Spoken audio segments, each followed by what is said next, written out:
Hi friends, welcome to வெற்றிக்கணி. நம்ம இந்த வீடியோவில் 2019 ஏப்ரல் மாதம் 14ஆம் தேதிக்கு உண்டான முக்கிய நடப்பு நிகழ்வு பார்க்க போகிறோம். வாங்க வீடியோஸ்க்கு போகலாம்.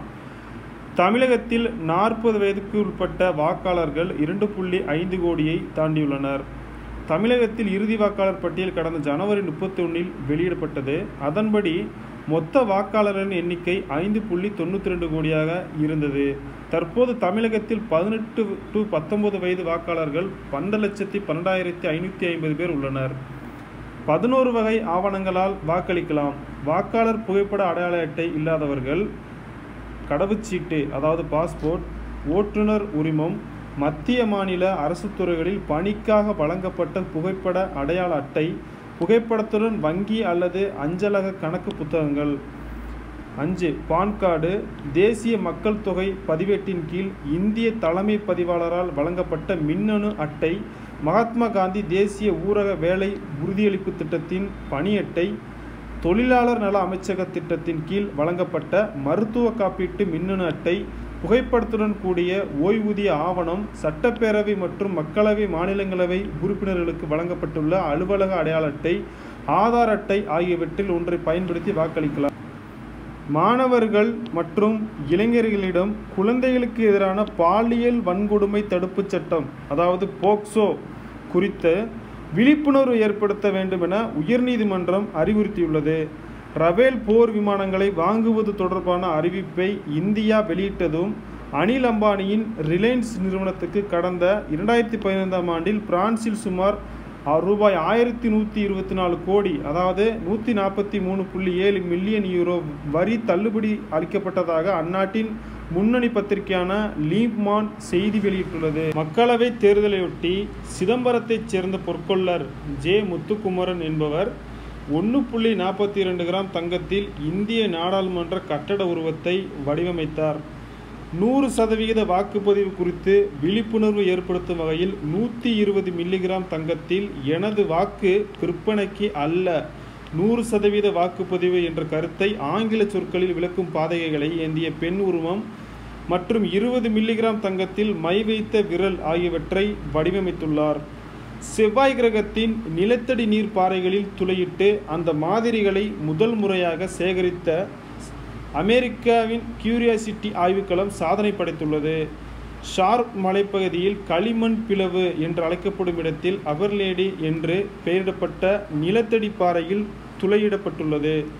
சேகரிக்கப்பட்ட மாதிரிகளின் தன்மையை அறிந்து கொண்டால் செவ்வாய் கிரகத்தில் நிலத்தடி நீர் இருக்குமா என்பதை தெரிந்து கொள்ள வாய்ப்புள்ளது. உலகின் மிகவும் மகிழ்ச்சிகரமான நாடுகளின் பட்டியலில் தொடர்ந்து 2வது ஆண்டாக பின்லாந்து முதலிடத்தை தக்க வைத்துக் கொண்டுள்ளது என ஐநா தெரிவித்துள்ளது. சர்வதேச அளவில் தற்கொலை சம்பவங்கள் அதிக அளவில் நிகழ்வதில் ஹங்கேரிக்கு அடுத்தபடியாக 2வது இடத்தில் பின்லாந்து உள்ளதாக 1990ஆம் ஆண்டு புள்ளி விவரங்கள் தெரிவித்தன. உலக சுகாதார அமைப்பின் புள்ளி விவரத்தின்படி சர்வதேச அளவில் அதிக தற்கொலை விகிதம் கொண்ட நாடுகளின் பட்டியலில் பின்லாந்து 22வது இடத்தில் உள்ளது. அமெரிக்காவை காட்டிலும் குறைவாகவும் ஆஸ்திரேலியாவை காட்டிலும் ஒருபடி மேலாகவும் பின்லாந்து உள்ளது. மக்கள் கவிஞர் அறக்கட்டளையின் சார்பில் பட்டுக்கோட்டை கல்யாண சுந்தரத்தின் 89வது பிறந்தநாள் விழா மற்றும் விருது வழங்கும் விழா சென்னையில் உள்ள ரஷ்ய கலாச்சார மையத்தில் 13/4/2019 அன்று நடைபெற்றது. இந்திய ஆசியான் கூட்டமைப்பு நாடுகளிடையே கடல்வழி போக்குவரத்தை மேம்படுத்த திட்டமிடப்பட்டுள்ளது. தென்கிழக்கு ஆசிய நாடுகளின் கூட்டமைப்பான ஆசியானில் Vietnam, Thailand, Singapore, Philippines, Myanmar, Malaysia, Laos, Indonesia, Cambodia, Brunei ஆகிய நாடுகள் உறுப்பினராக உள்ளன. ஆசியான் இந்தியா இடையிலான 21வது உச்சி மாநாடு அண்மையில் கடந்த 11-12 தேதிகளில் டெல்லியில் நடைபெற்றது. நடப்பு நிதியாண்டில் 2019-2020 இந்தியா 7.2% பொருளாதார வளர்ச்சியை எட்டும் என்று ரிசர்வ் வங்கி கவர்னர் சக்திகாந்த தாஸ் கூறியுள்ளார்.